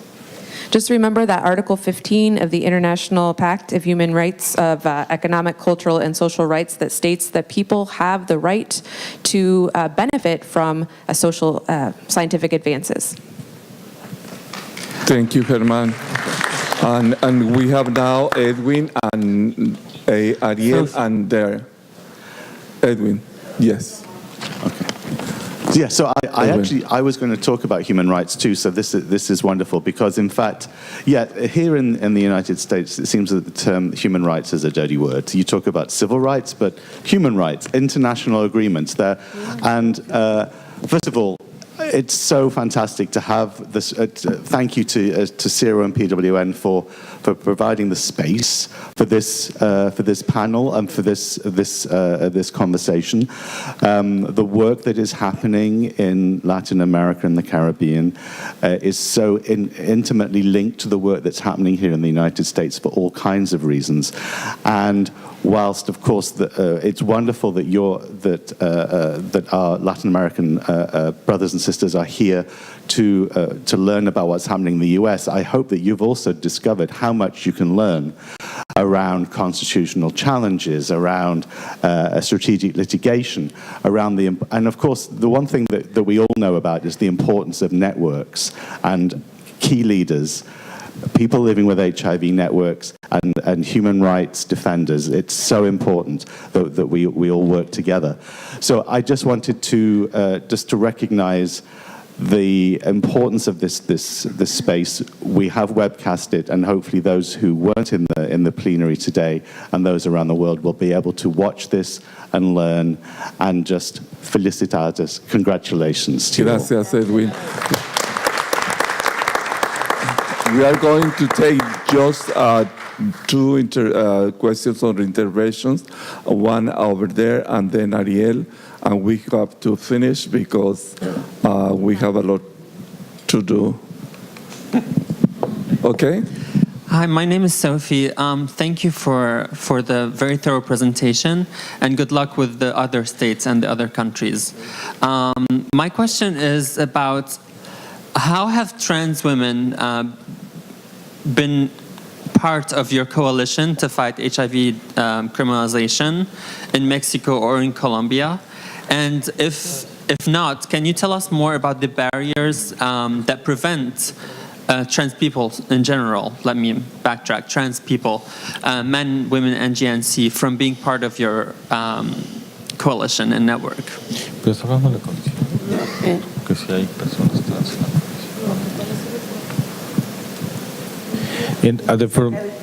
When we formed the coalition, there were trans people organizations involved. So we have worked along with trans people who are super concerned, more than one, super concerned about the outcome of all these actions. Actually, one of the people that were invited here was Amaranta Gomez Regalado, which is an international leader of the cause of the transgender women. She couldn't attend because she had other commitments, other agenda, but absolutely we're working along with this population. And also we have another person that works with transgender people, Carlos Ruiz from Colima. He's a young activist that works with HIV and transgender, but he didn't get his visa on time. and that was the reason that he's not here with us. We are going to put this presentation, the PowerPoint, in our website in La Red, and you can then look what's going on, and you can take a look more detail if you want. And then Ariel. Just really quickly, also when we went to Mexico to bring the letter that the international group went to Mexico, Alexandra Rodriguez, which is a transgender woman who works in San Francisco and now she's in Mexico City, she was the person that read the letter in our press conference. So there have been some work with the transgender community in Mexico on criminalization, and they are connected to the coalition. Quería contar de Colombia. Pues si en un minutito, porque ya falta Ariel y nos vamos. En Colombia está pasando algo igual que en el mundo. Las personas trans ahora tienen rostro y tienen una voz propia. In Colombia, the same thing is happening there as what's happening around the world, is that trans people now have a face and they have a voice. Pueden cambiar el nombre fácilmente y ahora, con una nueva ley, pueden cambiar el sexo cuando quieran sin necesidad de intervención de la justicia ni tampoco de ningún informe médico. And now they're easily able to change their name, and with the current laws, they're able to change sex whenever they want without any need for a legal foundation or any kind of medical report. Beautiful, beautiful. Ariel. So I won't take too much time, but is this on? Okay. Yeah. I just wanted to thank you guys. De verdad que, like, seeing you guys here, it just really empowers me, and it makes me so happy that you're here. When I saw the flags, I was like, yes, this makes me so happy, because I was born in Honduras. My whole family still lives there. I have my parents and my siblings here, pero tú sabes, la gente latina, we have huge families, and they're still back home. And I have some friends that are gay, that are trans, and our laws in Honduras, we have a public disturbance law that you could be jailed just for that. If you hold hands in public, you could go to jail for that. If you're a trans person just walking, you could go to jail for that. And it's really sad, and it makes me really mad. And for a long time, I couldn't go back to my country, and I kind of rejected that part of me. And when you do that, you lose a lot of authenticity, a huge aspect of who you are. And I've changed since then. I've come a long way. But just seeing you guys here, and seeing Diego is like my hero right now, because he's a young person, like, working from Central America, especially, countries like Honduras, El Salvador, Guatemala, and then we have countries in the Caribbean like Haiti that are kind of forgotten because we have this problem of violence, we have this problem of poverty, and we're just forgotten and not always welcomed, even in Latin American places. And even in the US, we saw Trump writing this MS-13 as animals, describing Central American migrants. So just seeing you guys here and being that voice, even if the room is not as full as I would have liked it to be, it's still very empowering, and agradezco, de verdad. Thank you, Ariel. Solo contestarte, Ariel, que México se ha convertido en un país donde la gente perseguida por este tipo de leyes y esta violencia en Centroamérica está llegando, y que bueno, también nunca olviden que México es parte de Centroamérica. Yes. And in Mexico, we've seen the situation turn into something where people are prosecuted because of these laws, and people from Central America with HIV are coming up to Mexico, and we shouldn't forget that Mexico makes up part of Central America. Gracias por estar aquí. Thank you for being with us. Thank you for all your time. And also, before we leave, I want to tell you that I also agree, and we'll see you in 2 years in the next training academy if it's necessary. We will be here, and I second the proposal on Marco. Then hopefully we will start the training academy 4 with the Latino gathering about what's going on with us. Because everything that is discussed here, everything that is saying here, also affect us, the Latinos. And the Latinos now in this country are the most disadvantaged and most invisible people in this society. And for that, we thank you, and we see you in 2 years.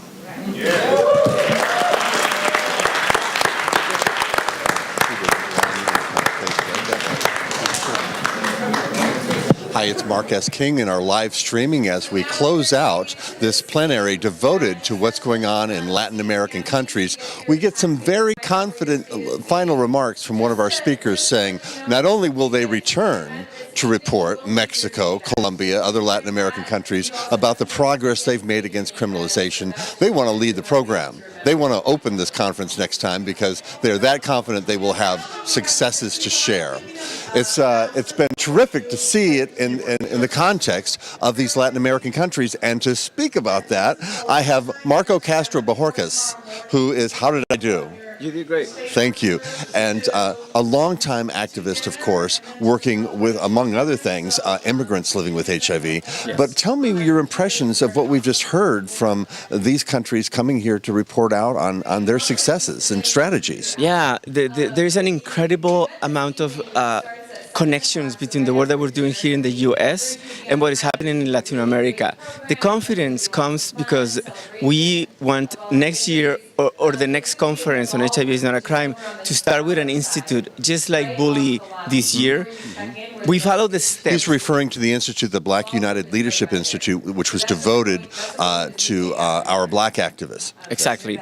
And so the activists were talking today about the importance of connecting the countries of Latin America with the work that we're doing on criminalization in the US, because we're heavily connected. And so the confidence comes from also the collaboration that has existed between the international organizations and the people from Latin America. And I think that we can do it. Like Patty said, Patty Ponce from Veracruz, we can do everything that we set up to do on regards to criminalization in Mexico because of the power of transformation. Well, and I believe that there's, not only should you belong here presenting, but you have so much to teach us. We heard strategies in this panel discussion that really haven't been fully explored in the United States. We talked about constitutional challenges, which is something that hasn't been done here. Challenges to our Constitution about how we are treating these people living with HIV. And the way that they're doing strategic litigation, the same way that we got marriage equality to go up to our Supreme Court, they're trying to do in terms of cases of criminalization, which is kind of brilliant, and I'm surprised we haven't tried that ourselves here. The other aspect of it is the uses of human rights in the fight for HIV criminalization. And I think that in the US there is a lack of understanding of the power that human rights have on regards to criminalization, but also the work that the communities are doing in each state. In Mexico, for example, is really important, and in Colombia, I think that the strategies that the people brought from Latin America are very valid, and we should be listening and taking notes because it's really important.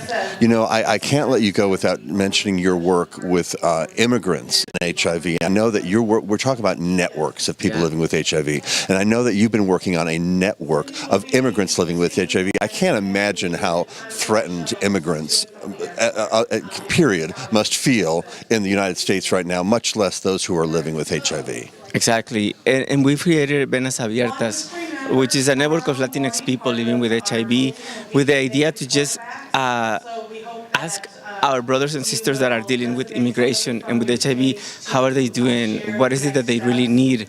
Because organizations and the government, especially the government, the current administration has been attacking our communities nonstop. So I invite everybody to look for us on any of this social network.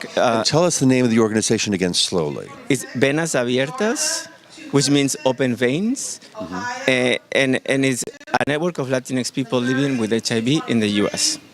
Thank you so much for your work, Marco, and for helping us close out this session. You know, this is almost our last live stream event. We will be having one more in the morning when we do our final live stream of our final plenary in the morning, so you won't want to miss that. We'll be closing out with some big guests to kind of put this all into context. I want to thank all of the important activists, including Marco here, for joining us throughout the day today. Remember, this live stream was brought to you by the HIV Justice Network on behalf of HIV Justice Worldwide. Thank you to Positive Women's Network and SERO Project for organizing this conference. And on behalf of all of them, thank you for watching and good night. Thanks for watching. Some wonderful lounge areas that you can meet in. For the auditorium, for states that are just starting off, or there's just one of you from your state, we will have a strategic planning in here. Also, any state that there are more than one delegation, so if you're just starting and you'd like to participate,